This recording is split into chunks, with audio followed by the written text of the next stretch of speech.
Last व्हिडिओमध्ये आपण simple past टेन्सबद्दल शिकलो होतो. आज आपण पास्ट कंटिन्युअस टेन्सबद्दल शिकणार आहोत. तर पास्ट टेन्समध्ये 4 प्रकार असतात. Simple past tense, past continuous tense, past perfect tense आणि पास्ट परफेक्ट कंटिन्युअस टेन्स. तर पास्ट टेन्समधला हे दुसरा प्रकार आहे आणि टोटल ओव्हरऑल हे आपला 6वा प्रकार आहे. 6 नंबर याला द्या आणि लक्षात ठेवा. 6 नंबर पास्ट कंटिन्युअस टेन्स. याला काय म्हणते तर चालू, कारण कंटिन्युअस म्हणजे क्रिया चालू असते. चालू भूतकाळ म्हणजे भूतकाळामध्ये जेव्हा क्रिया चालू होते त्याला म्हणतात पास्ट कंटिन्युअस टेन्स. चालू भूतकाळ. फॉर्म्युला काय याचा? तर पहिला शब्द सगळ्यात पहिल्यांदा काय असते? सब्जेक्ट, जे एक तर प्रोनाउन असते नाही तर नाउन असते. नंतर काय असणार आहे? Helping verb. आणि हेल्पिंग वर्ब कोणते असतात पास्ट कंटिन्युअस टेन्समध्ये? वॉज आणि वेअर. हेल्पिंग वर्ब खूप महत्त्वाचे आहेत, कारण हेल्पिंग वर्ब जर तुम्ही पाहिला तर तुम्हाला टेन्स ओळखायला मदत होते. वॉज आणि वेअर तुम्हाला पाहिलं तर तुम्हाला कळणार की हे पास्ट कंटिन्युअस टेन्सचं वाक्य आहे. वॉज कधी येते? जर सब्जेक्ट तुमचा सिंग्युलर असेल. सब्जेक्ट सिंग्युलर म्हणजे काय? सब्जेक्ट एकवचनी असेल तर वॉज येते. आणि वेअर कधी येते? जेव्हा सब्जेक्ट प्लुरल असेल. प्लुरल म्हणजे अनेकवचनी सब्जेक्ट असेल तर वेअर येते. आणि मग वॉज किंवा वेअर नंतर म्हणजे हेल्पिंग वर्ब नंतर काय येते? व्हर्बचं पहिलं रूप आणि त्याला लागते ING. V1 + ING म्हणतात त्याला. आणि लास्टला काय ते ऑब्जेक्ट. त्याचा formula same present continuous tense सारखाच आहे, फक्त याच्यामध्ये फरक काय असते? हेल्पिंग वर्बचा. हेल्पिंग वर्ब प्रेझेंट कंटिन्युअस टेन्समध्ये ॲम, इज, आर असतात आणि इथं काय असते? तर वॉज, वेअर. तर बघा उदाहरण बघूत आपण. 1 नंबरचं मी सिम्पल प्रेझेंट टेन्समध्ये वाक्य दिले, ते तुम्हाला पास्ट कंटिन्युअस टेन्समध्ये करायचे. तर सिम्पल प्रेझेंट टेन्समध्ये वाक्य आहे, Mohan makes flower decoration in function. Mohan makes म्हणजे तयार करणे. फ्लॉवर डेकोरेशन, तर डेकोरेशन करते फुलांचं इन फंक्शन्स. तर वेगवेगळे जे कार्यक्रम असतात त्याच्यामध्ये मोहन फुलांचं डेकोरेशन करते, असं वाक्य आहे. इथं बघा व्हर्ब काय आहे? मेक्स. मी व्हर्बचे V1, V2, V3 इथंच लिहून देत राहतो. तर मेक आहे MEKE, मेक V1 आहे. आणि याचं V2 काय आहे? MEDE, made. हे V2 पण आहे आणि V3 पण मेडच आहे. मोहन सब्जेक्ट आहे. मोहन सब्जेक्ट आहे आणि मोहन काय आहे? प्रॉपर नाउन आहे. तर जे पार्ट ऑफ स्पीच आहेत ते तुम्ही अंडरलाईन करायचे. मी नाही करणार, मी फक्त सब्जेक्ट वर्ब वगैरे करणार आणि तुम्हाला पार्ट ऑफ स्पीच शिकवणं झालेलं आहे, त्यामुळे तुम्ही पार्ट ऑफ स्पीच सगळे अंडरलाईन करायचं. मोहन वर्ब आहे का नाउन आहे का प्रोनाउन आहे? मेक वर्ब आहे का नाउन आहे का प्रोनाउन आहे? ते अंडरलाईन करायचं तुम्ही प्रत्येक वाक्यासाठी. तर मोहन सब्जेक्ट झाला, मेक्स V1 झालं. फ्लॉवर डेकोरेशन हे ऑब्जेक्ट आहे. फ्लॉवर डेकोरेशन 2 शब्दाचं ऑब्जेक्ट आहे. आणि इन फंक्शन्स हे काय आहे? कॉम्प्लिमेंट आहे. S + V1 + O हे तुमचं काय असते? सिम्पल प्रेझेंट टेन्सचं वाक्य आहे. आता याला आपल्याला करायचं पास्ट कंटिन्युअस टेन्स. पास्ट कंटिन्युअसच्या फॉर्म्युलामध्ये पहिल्यांदा सब्जेक्ट आहे. सब्जेक्ट मोहन जशाला तसा घेतला आणि मोहन सिंग्युलर सब्जेक्ट आहे म्हणून त्याच्यासाठी हेल्पिंग वर्ब काय येते? वॉज येते. वेअर नाही येणार, कारण मोहन कसा आहे? एकवचनी नाम आहे, म्हणून याच्यासाठी हेल्पिंग वर्ब काय येते? वॉज. वॉजला हेल्पिंग वर्ब अंडरलाईन करायचं. नंतर बघा जे हे होतं व्हर्ब ते काय होतं? मेक. त्याला काय लावलं? ING. ते काय झालं? मेकिंग. मेक V1 आहे, त्याला ING लावलं म्हणून V1 + ING. S + HV + V1 + ING एवढं झालं. आता बघा फ्लॉवर डेकोरेशन हे तुम्हाला मी आधीच सांगितलं, हे काय तुमचं ऑब्जेक्ट आहे. हे दोन्ही शब्द मिळून. आणि इन फंक्शन्स, आता बघा इथं चूक झाली आहे, इथं इम झालं, हे इन पाहिजे. इन. इन फंक्शन्स हे आहे कॉम्प्लिमेंट. तर Mohan was making flower decoration in function हे आहे चालू भूतकाळ. भूतकाळामध्ये क्रिया चालू होती. याचा अर्थ होते की मोहन फुलांचं डेकोरेशन करत होता कार्यक्रमामध्ये. नंबर 2चं वाक्य आहे सिम्पल प्रेझेंट टेन्सचं. Akshat snores while sleeping on floor. स्नोअरचा अर्थ बघा, स्नोअर वर्ब आहे. स्नोअर म्हणजे घोरणे. लोक घोरतात की नाही रात्री झोपल्यावर, ते घोरणे. तर याचं बघा ते V1 आहे स्नोअर म्हणजे घोरणे, आणि V2 आणि V3 आहे स्नोअर्ड, SNORED हे आहे V2 आणि V3. हेच V2 पण आहे आणि हेच V3 पण आहे. V3 वापरायचं असेल तरी स्नोअर्डच वापरायचं आणि V2 वापरायचं असेल तरी स्नोअर्डच वापरायचं. चला बघूत आपण सिम्पल प्रेझेंट टेन्समध्ये वाक्य काय. सब्जेक्ट आहे अक्षत प्लस V1 आहे स्नोअर्स, व्हाईल स्लीपिंग ऑन फ्लोअर हे पूर्ण ऑब्जेक्ट आहे बरं. इथं कॉम्प्लिमेंट नाही आहे, नुसतं व्हाईल स्लीपिंग ऑब्जेक्ट आणि ऑन फ्लोअर सॉरी आहे कॉम्प्लिमेंट आहे, कारण प्रिपोजिशन चालू होते ना तिथून कॉम्प्लिमेंट चालू होते. व्हाईल स्लीपिंग ऑब्जेक्ट आहे आणि ऑन फ्लोअर तुमचं आहे कॉम्प्लिमेंट आहे. बघा इथून ऑनपासून प्रिपोजिशन चालू होते, नॉर्मली तिथून काय चालू होतात प्रिपोजिशन जिथून चालू होते तिथून कॉम्प्लिमेंट चालू होतेत नॉर्मली, तसा काही नियम नाही आहे. बघा त्याचं पास्ट कंटिन्युअस टेन्स जर करायचं असेल तुम्हाला, अक्षत स्नोअर्स व्हाईल स्लीपिंग ऑन फ्लोअर याचं पास्ट कंटिन्युअस टेन्स करायचं आहे. तुम्हाला पहिल्यांदा सब्जेक्ट लिहावं लागणार अक्षत पण सिंग्युलर तुमचं हे आहे नाम, म्हणून त्याच्यासाठी हेल्पिंग वर्ब काय येते वॉज. वेअर नाही येणार कारण अक्षत सिंग्युलर आहे, एक वचनी नाम आहे. स्नोअर तुमचं V1 होतं, त्याला ING लावलं काय झालं स्नोरिंग, क्रिया चालू आहे ना म्हणून त्याला ING लावावं लागते. व्हाईल स्लीपिंग हे आहे तुमचं ऑब्जेक्ट, म्हणजे झोपल्यावर त्यानं घोरतो. कुठं झोपल्यावर ऑन फ्लोअर. जर जमिनीवर झोपला तर अक्षत घोरतो, हे वाक्याचा अर्थ आहे. हे पास्ट कंटिन्युअस टेन्सचं वाक्य आहे. असं जर वाक्य तुम्हाला दिसलं तर तुम्ही म्हणणार की पास्ट कंटिन्युअस टेन्सचं सेंटेन्स आहे. 3 नंबरचं उदाहरण बघा. Simple present tense. Thieves steal money from bank. Thieves म्हणजे चोर, हे अनेक वचन आहे. एक असेल तर थीफ म्हणतात आणि अनेक खूप चोर असतील तर थीव्ज म्हणतात. थीफ्स म्हणत नाही, थीव्ज म्हणतात. आता या वाक्यामध्ये मी मुद्दाम एक चूक केलेली आहे, ती तुम्हाला चूक शोधून कमेंट्समध्ये सांगायची आहे. ओके, तर थीव्ज हे अनेक वचन आहे, सब्जेक्ट. वर्ब आहे थीव्ज स्टील्स हे V1 आहे. मनी हे ऑब्जेक्ट आहे. बघा इथं फ्रॉम जिथून चालू होते प्रिपोजिशन तिथून पुढचं फ्रॉम बँक हे काय आहे कॉम्प्लिमेंट आहे. कळालं कॉम्प्लिमेंट कसं ओळखायचं. नॉर्मली जिथून तुमचं प्रिपोजिशन चालू होते तिथून तुमचं कॉम्प्लिमेंट चालू होते. तर thieves steals money from bank S plus V1 plus object plus complement हे आहे सिम्पल प्रेझेंट टेन्सचं वाक्य. स्टीलचं V1 V2 V3 लिहितो बघा. स्टील म्हणजे चोरणे हे V1 आहे. याचं V2 आहे स्टोल म्हणजे चोरले, आणि V3 आहे स्टोलन हे आहे V3.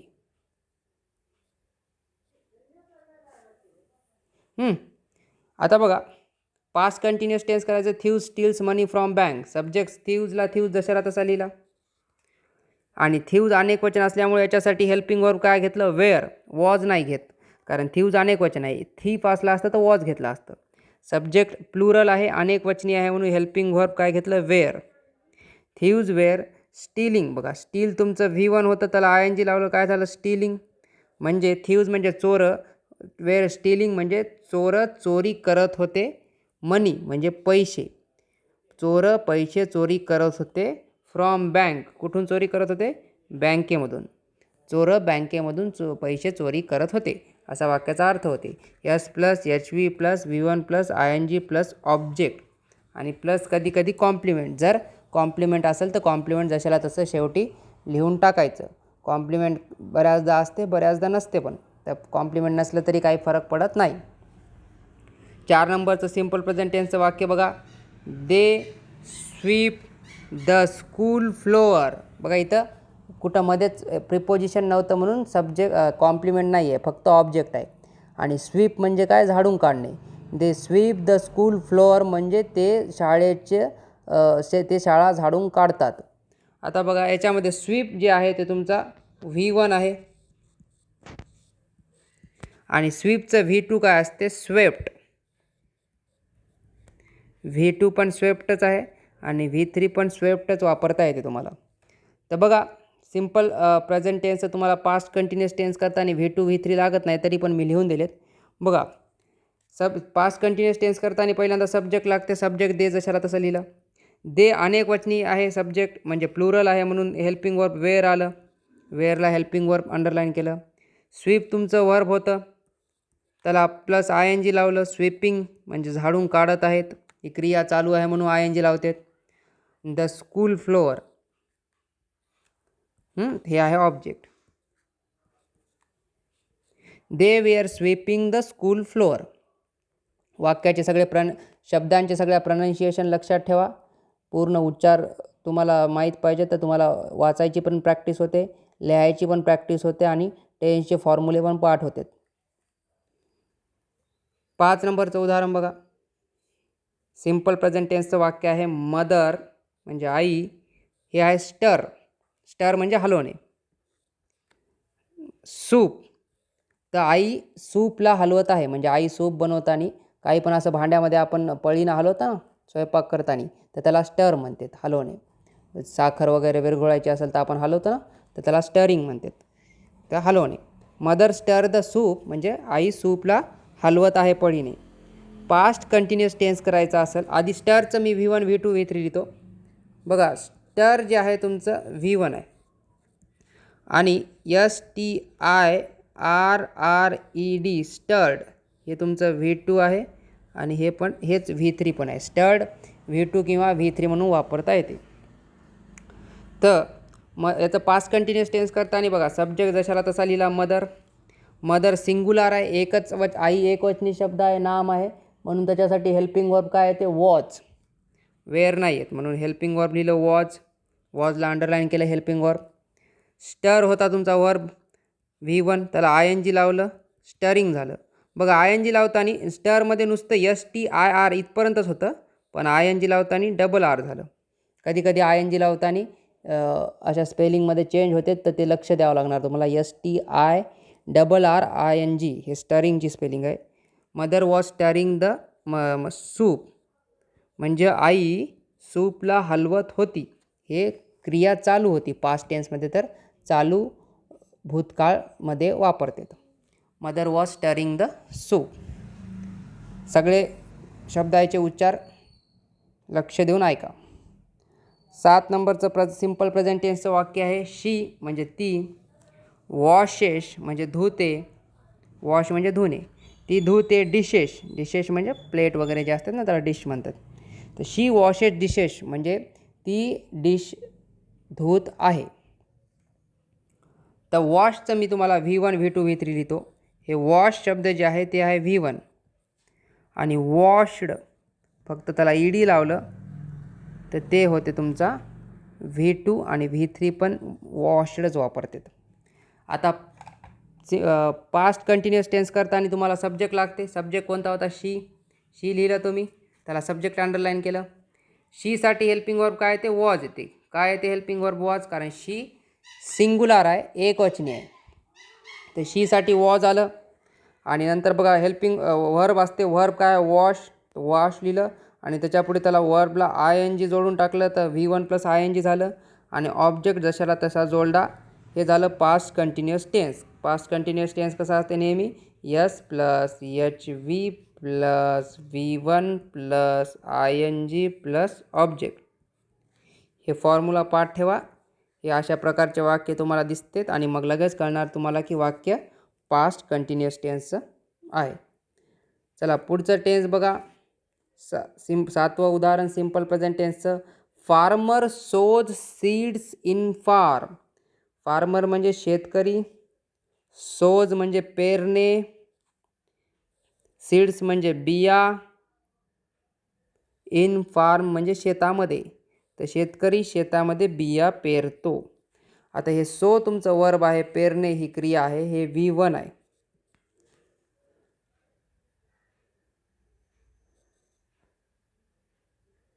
सोचं V2 येणार सीव आणि V3 येणार सोन. सो सीव सोन. हे V1 V2 V3 पाठ करा. आता बघायचं पास्ट कंटिन्युअस टेन्स करताना सब्जेक्ट लागते. सब्जेक्ट कोण आहे? फार्मर. जशाला तसं लिहिलं. तुम्हाला एक्झाममध्ये असं वाक्य येणार सिम्पल प्रेझेंट टेन्सचं, farmer sows seeds in farm, आणि तुम्हाला काय येणार की त्याचं काय करा? पास्ट कंटिन्युअस टेन्स करा. तर मग तुम्हाला पास्ट कंटिन्युअस टेन्सचा फॉर्म्युला माहीत पाहिजे. बघा आधी काय असते formula? Subject plus helping verb. Helping verb माहीत पाहिजे. हेल्पिंग वर्ब काय आहेत? वॉज किंवा वेअर, आणि त्यानंतर plus V1 plus ING plus object. हे फॉर्म्युला आहे. बघा सब्जेक्ट घेतला पहिल्यांदा, फॉर्मर घेतला, नंतर बघा काय म्हणते? हेल्पिंग वर्ब घ्या म्हणते. आता हेल्पिंग वर्ब वॉज घेता येते किंवा वेअर घेता येते. बघा फार्मर एकच आहे म्हणजे एक वचनी आहे म्हणजे सिंग्युलर आहे, म्हणून काय घेतलं? वॉज. हेल्पिंग वर्ब घेतलं वॉज.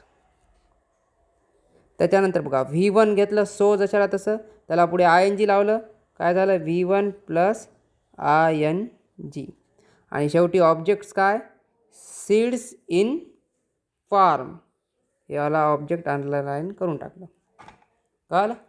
तर V1 V2 V3 पण लक्षात ठेवा, फॉर्म्युला पण लक्षात ठेवा, तर तुम्हाला वाक्याचा टेन्स चेंज करता येते. आता लास्टचं उदाहरण बघा सिम्पल प्रेझेंट टेन्सचं.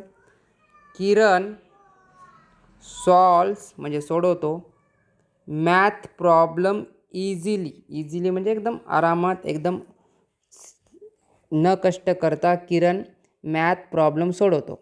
म्हणजे गणिताचे उदाहरण किरण सोडवतो. किरण आहे सब्जेक्ट, सॉल्व्स V1 आहे, आणि मॅथ प्रॉब्लेम जे आहे मॅथ प्रॉब्लेम इझिली ते आहे object. Yes plus V1 plus object हे आहे सिम्पल प्रेझेंट टेन्स वाक्य. बघा आता सॉल्व तुमचं V1 आहे, SOLVE, हे आहे सॉल्व V1. V2 काय आहे? याला फक्त ED लावायचं आहे, SOLVED, हे आहे सॉल्ड. V2 पण आहे आणि V3 पण काय आहे? सॉल्डच आहे.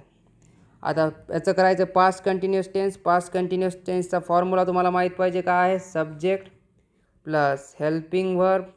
हेल्पिंग वर्ब काय आहेत? वॉज आणि वेअर. हे असा फॉर्म्युला पार्टच पाहिजे.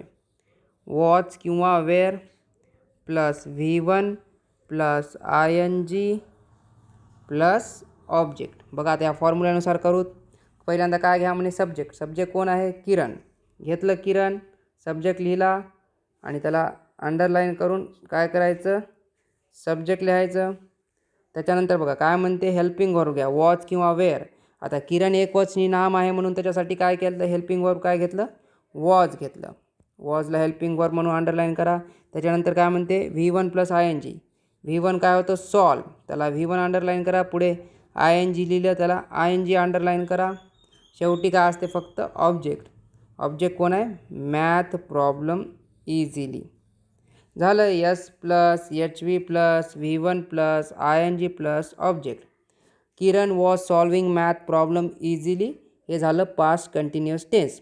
परीक्षेमध्ये जर विचारलं सिम्पल प्रेझेंट टेन्स वाक्य दिलं आणि पास्ट कंटिन्युअस टेन्स करा म्हणलं तर असं तुम्हाला करता आलं पाहिजे.